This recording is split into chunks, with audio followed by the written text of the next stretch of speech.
So Michelle was talking about invisible disabilities. That's what I have. I was diagnosed with bipolar disorder in 2009. I've been medicated for that ever since and probably will be for life.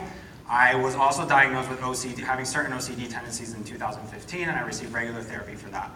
I think to reduce stigma, I have two different sets of ideas. One is for people who have stigmas. I think we need to build cultures and environments that promote openness and storytelling. I think that if you give people the opportunity to tell stories, you might be surprised to learn the kind of stories people are willing to tell.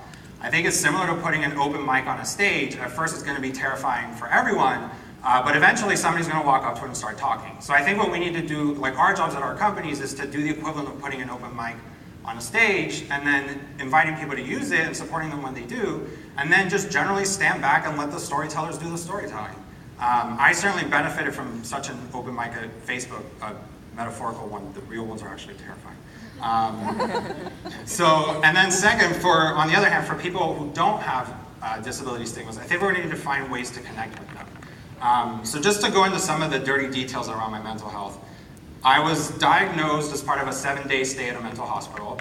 That stay began when I was institutionalized because I was exhibiting psychosis in the form of grandiose delusions and mild visual hallucinations.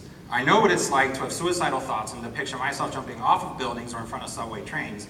And when I travel alone, I have to sleep not just with the lights on, but also with an electric device attached to my head and pray that I don't hear voices or experience paranoia. Chances are some part of my psychiatric history is gonna make the average person feel uncomfortable. It might even make them feel scared. And when I make someone feel uncomfortable or scared, sometimes I like to think that it's not their fault. So the way I view it, and I am an engineer, so please bear with me as I geek out.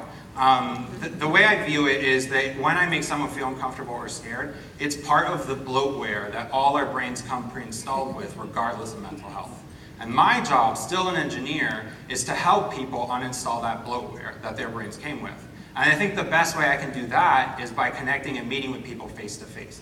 Because when I'm face to face with someone, I believe that eventually, and it could take a really, really long time, but eventually, I believe that the human part of their brain will find the human being inside of me. So I think, yeah, to reduce stigmas for people who have stigmas, we need to build cultures that promote openness and storytelling, and then for people who don't have stigmas, we need to find ways to connect with them. Thank you.